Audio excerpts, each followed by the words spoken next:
Can I go back over? I have to go again. Oh. When should the morality of euthanasia be questioned? By Jack, Alex, and Davin. In this graph, it shows the increase of euthanasia from 1998 till this day. In 1998, Oregon had started using euthanasia and has been an uprise till this day.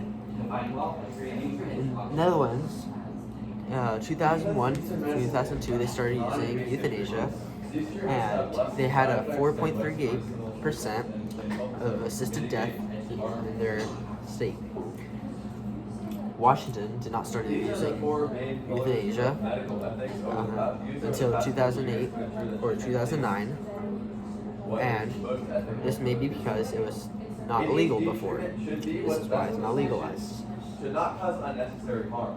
This includes not having any additional harm. Euthanasia is the assisted death or like the termination of a life of a terminally ill patient, or if someone's suffering in a hospital. It is used to end the suffering so that they do not have to experience any pain any longer, and they can have a peaceful death. Is basically a solution to their suffering. So euthanasia is illegal in many countries and states. It is legal in Australia, Canada, and states like Oregon and Vermont. It is considered murder when it is involuntary, because involuntary euthanasia is when the patient does not consent at all. There is no consent to it, so it's considered murder, and that is why it's illegal.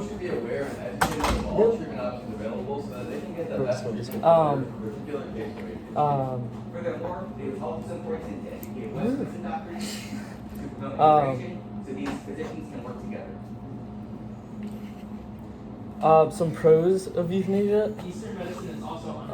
are that it saves resources. It is already used with dying pets, so if you have a sick pet, it'll be put to death, so they don't have to suffer. And euthanasia can provide patients in need of an organ transplant a chance to live. So the patient that is put to death, their organs can be used towards people in need of an organ transplant, which can save many lives in return for only one death. So it saves a lot of lives, and it ends the suffering of the patient.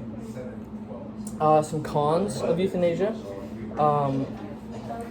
The practice of doctors is to save lives, but when they purposefully end the life of a patient, they're going against their normal practice and the oath that they took when they became a doctor.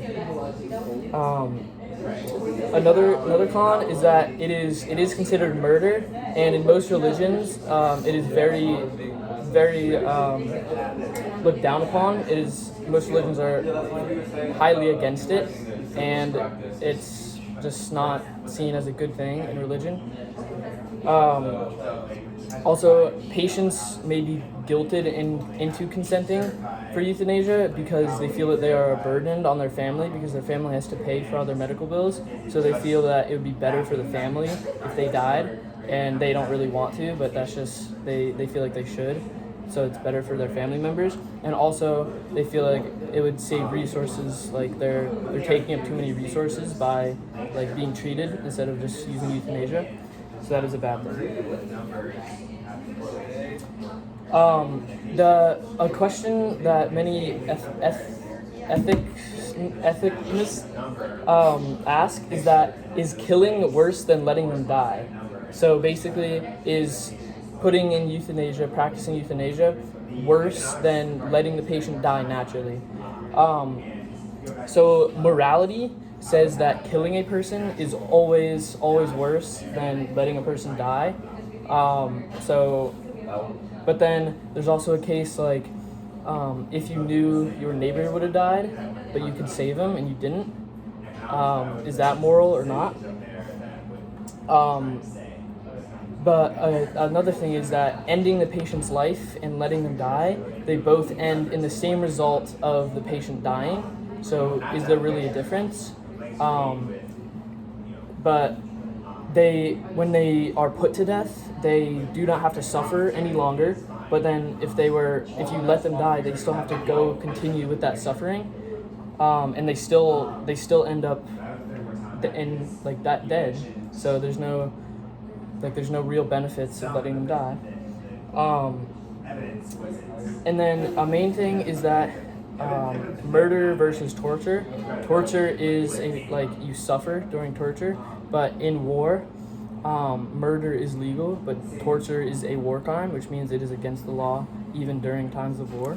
So basically, you can kill people, but you can't make them suffer during war, which shows that killing a suffering person, ending their life is better.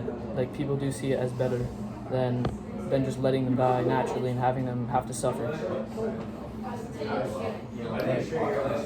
Euthanasia is a multi-step process.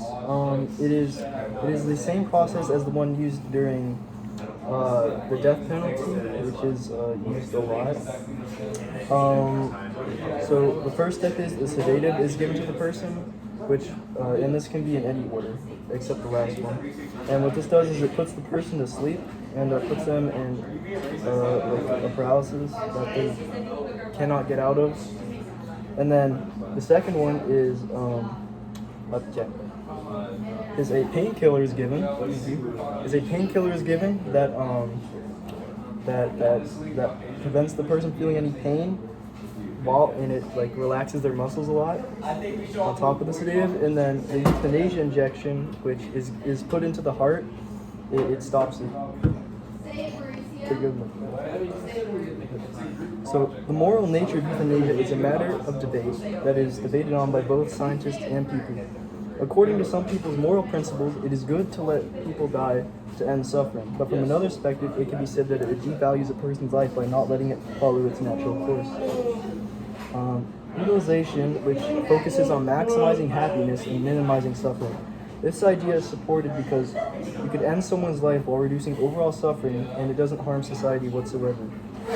Most people consider this morally reasonable. Some proponents say that people should have the right to die with dignity and not be forced to endure severe pain or loss of quality of life. However, some Unitarians warn of potential social consequences, such as the normalization of euthanasia. As said previously, traditions, particularly those involved with Christianity, Islamic, or people from Judaism,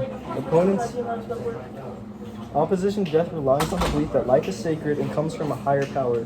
These views emphasize the importance of natural death and may support human care over euthanasia. However, some liberal religious views allow for compassionate exemptions, especially the act of death can be seen as an act of kindness and love towards the person. Euthanasia is legitimate because people should have the right to make decisions about their own lives, including the option to end their own life if it becomes unbearable. This view values personal freedom and the right to die with dignity.